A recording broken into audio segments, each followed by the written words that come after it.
She said I was being distant.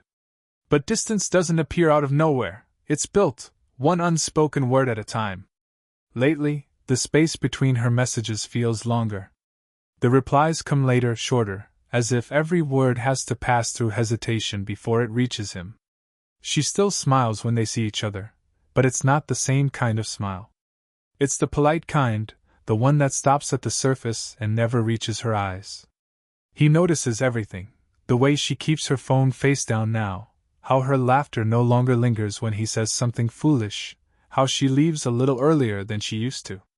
None of it is dramatic, just small adjustments. But small things, when repeated, become a pattern. They still work together, side by side in that small, softly lit cafe they helped revive months ago. Mornings used to start with inside jokes and unfinished conversations carried over from the day before. Now, there's only the quiet hum of the espresso machine, the clink of mugs, the occasional sigh when one of them forgets to fill the milk steamer. He tells himself not to overthink it. Maybe she's just tired. Maybe she's dealing with something she hasn't said. But then he catches the way she avoids his eyes, how she keeps a measured distance, physical and emotional, as if closeness itself has become something fragile, even dangerous. It hurts, though he doesn't admit that part out loud. He's younger, and he knows she worries about what that means, what people think, how it looks. But to him, it was never about age. It was about how she made him feel, calm, seen, grounded in a way he never was before. That's what he misses most, her ease. The way she could quiet his mind just by being near. He glances at her now, across the counter. She's tying her hair up, that same graceful motion that once pulled his focus every time. The light catches her wristwatch, the soft lines of her face. She's beautiful, though not in the way that draws attention, more like someone who carries history in her expression, a quiet strength he's always admired. He wants to say something, anything, but he doesn't know where to start. He doesn't want to sound needy or make her uncomfortable. So instead, he wipes down the counter again, pretending not to notice the silence stretching thin between them. The air feels heavy, charged with the weight of everything unsaid. He hears her humming faintly under her breath, the same tune she used to hum when she was happy. It fades almost as quickly as it began.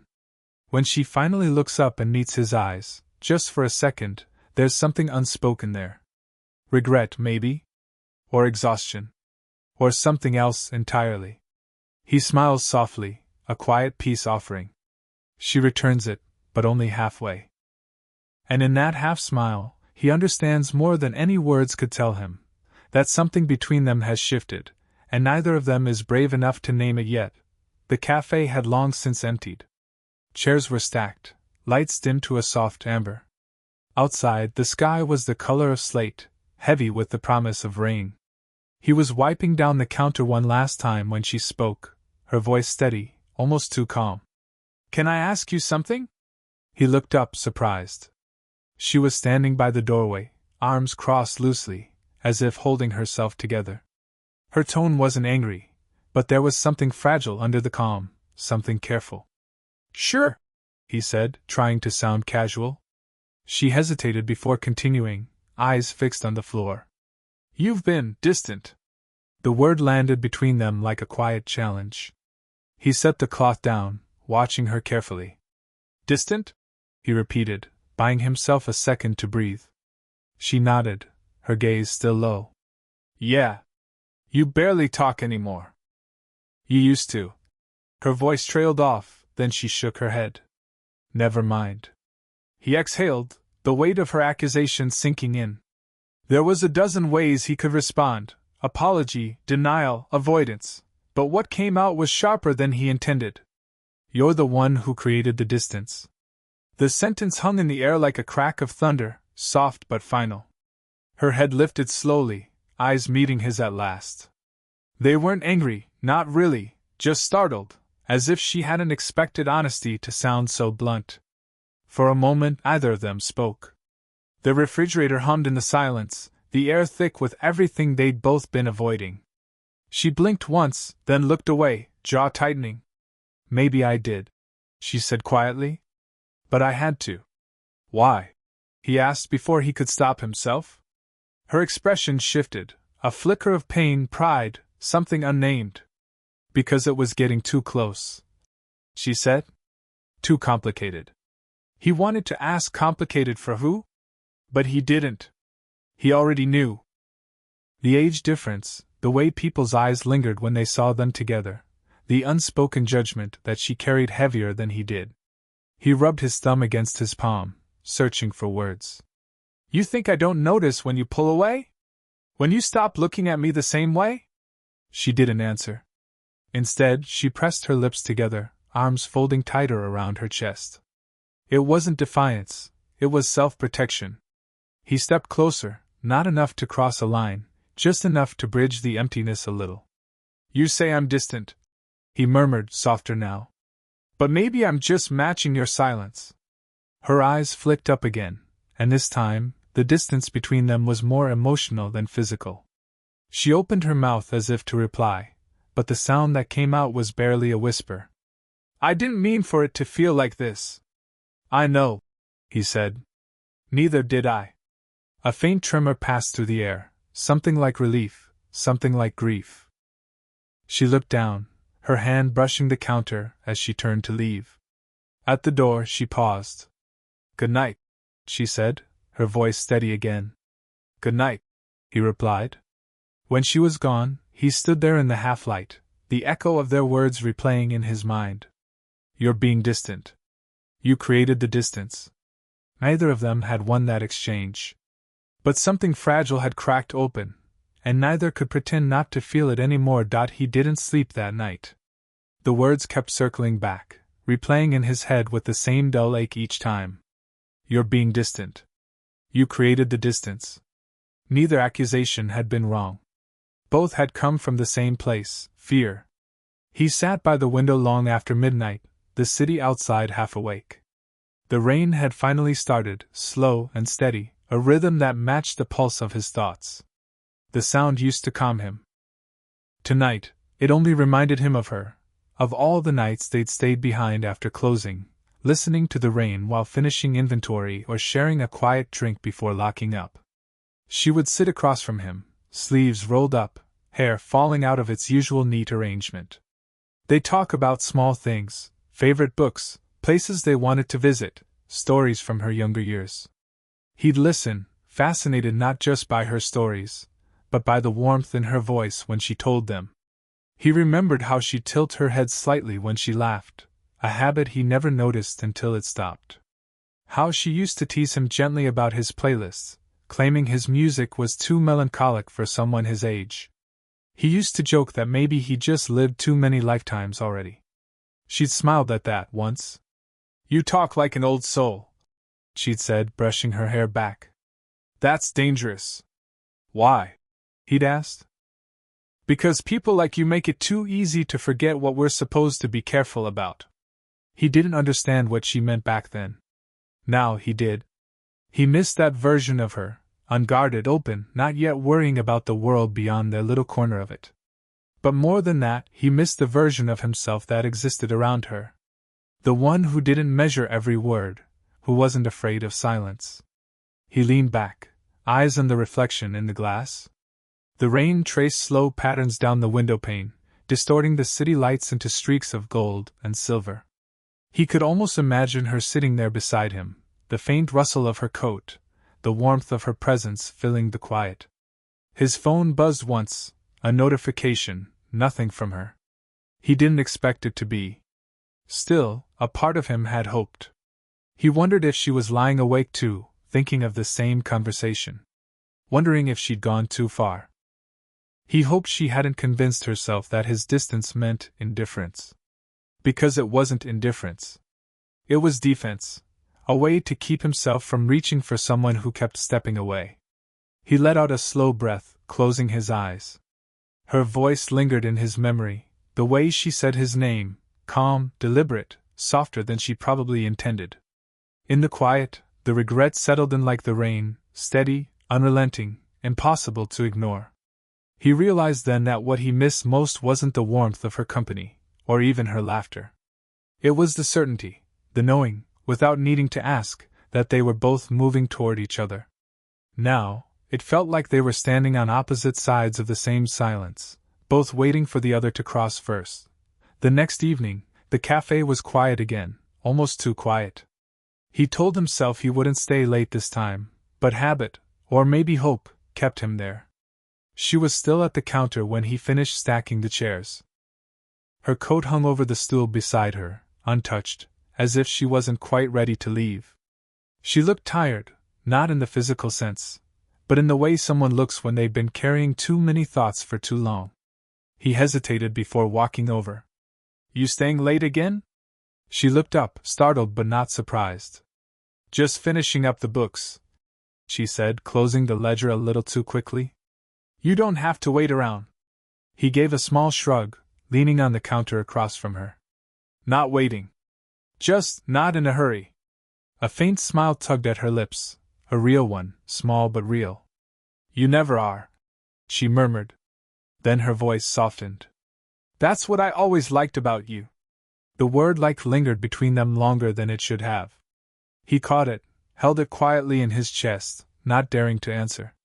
After a long silence, she stood, slipping into her coat. "You walking out?" he asked. She nodded, and he followed her out into the night. The street was empty, the air cool and damp from the earlier rain. Their footsteps echoed softly against the pavement, steady and in rhythm. For a while either spoke. It wasn't uncomfortable, just heavy, like both were waiting for the right sentence to break the stillness. Then she sighed, her breath visible in the cold air. "You were right," she said finally. He glanced at her. "About what?" "The distance," she said. "I created it." He didn't say anything. He just waited. She looked straight ahead as they walked, her tone quiet but firm. "I didn't mean to hurt you. I just didn't know how close was too close." He frowned slightly. "Too close for what?" Her answer came out barely above a whisper. "For people like us."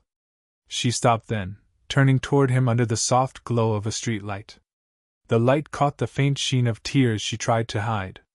"People talk," she said. "They notice. They assume things.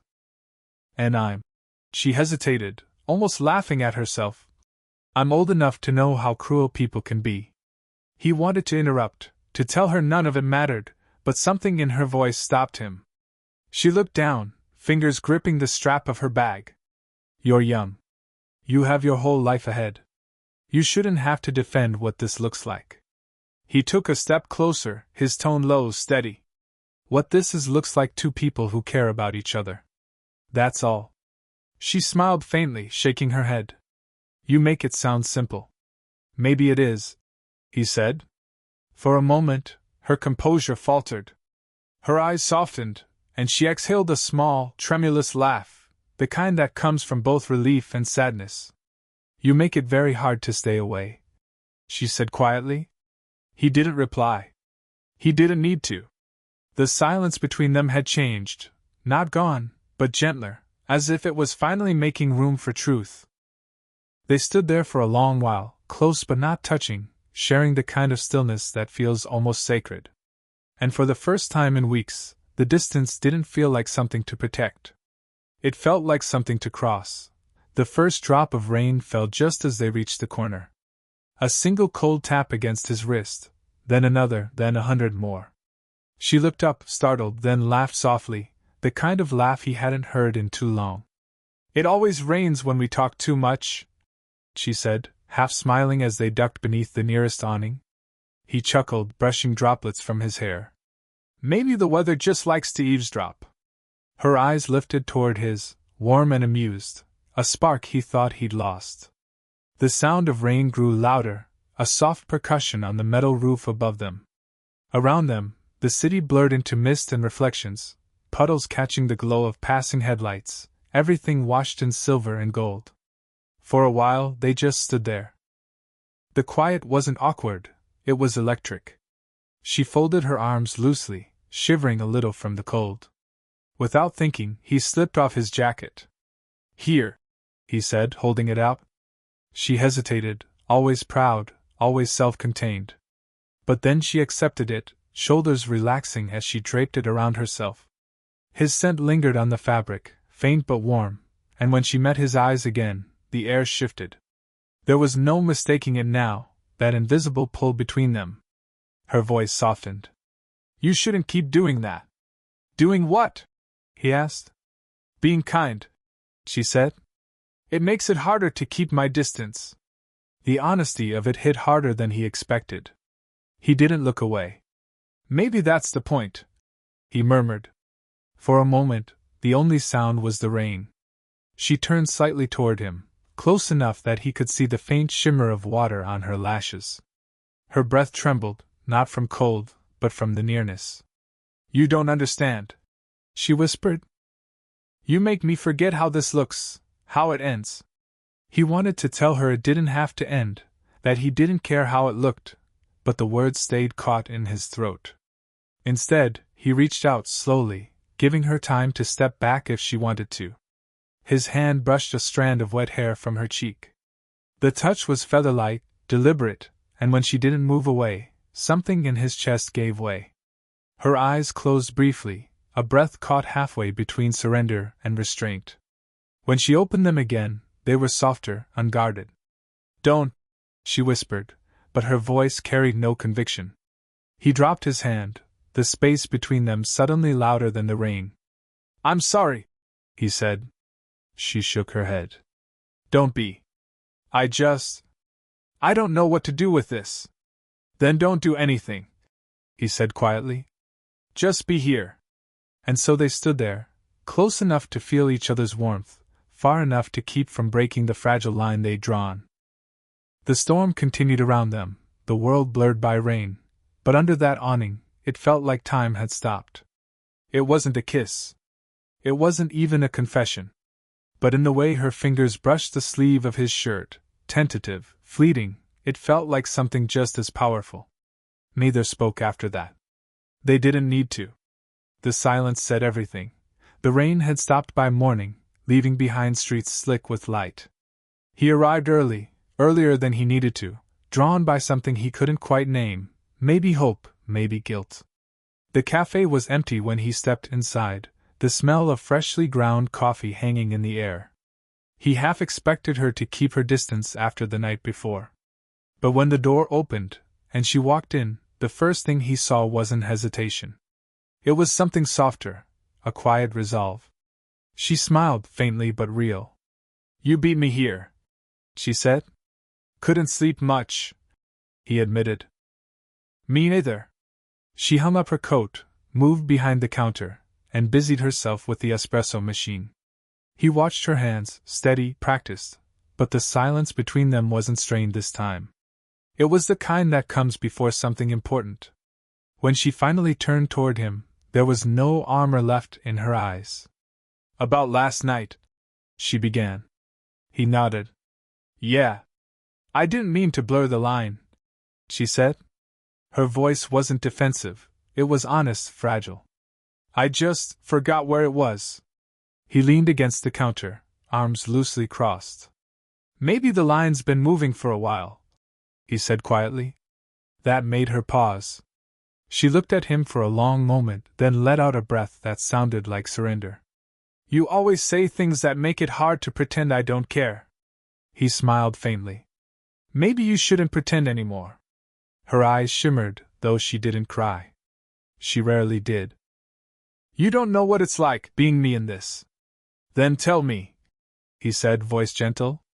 She hesitated, then sat down on one of the stools. "I've spent years trying to keep my life tidy. Safe. Predictable. I've worked too hard to have people question my judgment, and you—" She laughed softly, shaking her head. "You make me feel like I'm breaking all my own rules." He moved closer, slow and deliberate, stopping just at the edge of her space. "Maybe some rules deserve to be broken." She looked up, her eyes meeting his. "And if I get hurt? Then I'll stay," he said. "Not to fix it, just to be here." For a moment, either breathed. The hum of the espresso machine filled the air like a heartbeat. Then, slowly, she reached out, tentative at first, and placed her hand over his. Her touch was light, trembling slightly, but it was there. Present. Real. Do you ever think, she asked softly, that maybe we found each other at the wrong time? He shook his head. I think we found each other exactly when we were supposed to. We just have to stop running from it.